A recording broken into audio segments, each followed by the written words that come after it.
Welcome. This plate works because nothing is wasted. The chicken gives you the main, the fat builds the potatoes, and the vegetables tie it together. I'll show you how to think through each part so the whole plate eats like one dish. Let's get started. I begin by making a kosher salt and white pepper mixture. We are also going to need chicken fat and Yukon Gold potatoes. Peel and slice Yukon Gold potatoes on a mandolin. You want them to be ultra thin so that you can see through them, but they do not need to be paper thin. When I layer the potatoes into the pan, I first spritz it with pan spray and then lightly grease it with the chicken fat before I begin.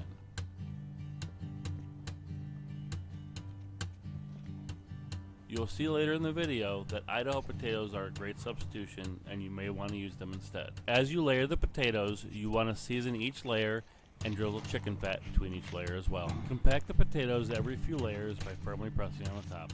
I use the same salt and white pepper mixture throughout the entire video to season everything. For the truffle butter, I simply season butter with salt and white pepper, add some green onions and truffle oil, and mix it together. I would have used chives, but they weren't available this time of year. We're also going to finely grate pecorino romano. We're going to be doing a 3-step breading procedure, so we're going to need flour, egg wash, and panko breadcrumbs. An uncommon problem to have, but a problem nonetheless. This chicken breast was way too big for this procedure, so I actually had to cut it down to make it smaller. That's not normal, but I wanted to show you that I had to do it anyways. Then I like to use a baggie to pound my chicken. A Ziploc bag works great so you don't have chicken juice splattering all over your chicken. Alternately, you can cover it with plastic wrap, and that works just as well. I use the flat side of the mallet to pound the chicken, and I'm very gentle and take my time, so that way I can spread it out without ripping holes in it. Turn the chicken over and pound it on both sides until it's nice and even. 3/8 to ½ an inch is ideal thickness. One of the biggest failures people have is trying to overstuff the chicken breast.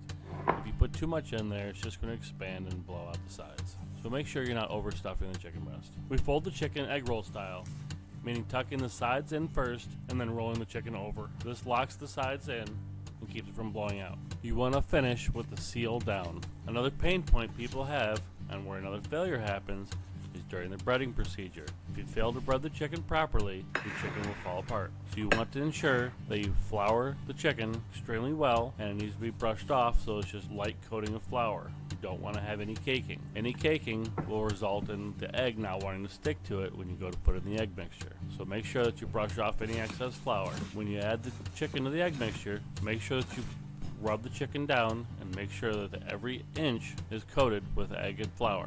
Once you do that properly, you can put it in the panko and it should coat it evenly. If at any point you don't get the flour right or the egg, your panko will not stick and it's going to fall off. If you've done everything right so far, you can still fail at this point. You want to make sure that you drop the chicken into the fryer very slowly. Here I'm using a wire skimmer to drop the chicken in the fryer. And I'm frying this in real time and showing you how slowly I drop the chicken in. I really want to make sure that the bottom seal gets fried and seals before I drop the chicken in. The agitation from the fryer can break it open very easily if you just drop the chicken in all at one time. So you want to very slowly lower it into the fryer so that the bottom seal gets fried crispy and it sets before you drop the whole thing in. As you can see, I really take my time and lower it in slowly. There's no such thing as lowering it in too slowly, but you can definitely put it in too fast.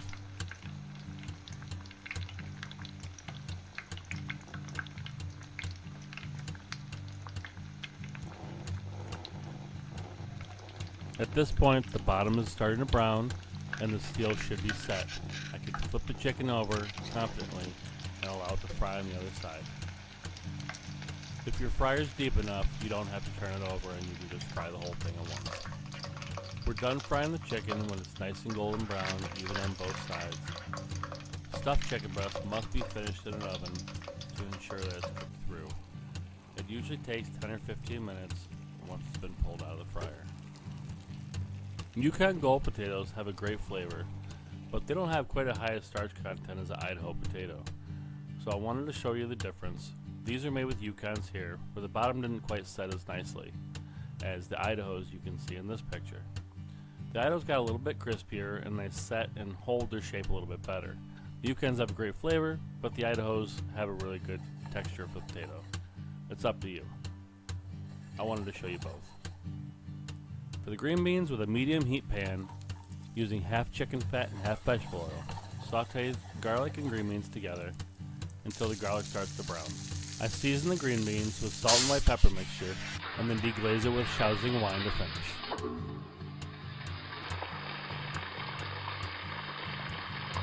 The splash of Shaoxing wine gives the green beans a great sweetness and an amazing flavor. One of my favorites. With the chicken rested, the vegetables cooked, and the potatoes ready, it's time to slice and plate. Look at how juicy that is. Look at the shimmer on that meat. Does it get any juicier chicken breast than that? Looks wet. The final step is the plating. I begin by plating the potatoes and then the chicken, always cleaning my plate. Finish with the vegetables, trying to create as much height as possible. And that's all we need. That chicken's juicy enough, it doesn't need a sauce. Everything's seasoned to perfection. Everything's got a great flavor. Everything goes together.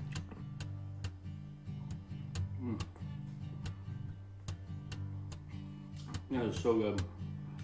This tastes expensive. Costs $5. Hope you enjoyed this video. Thank you for watching.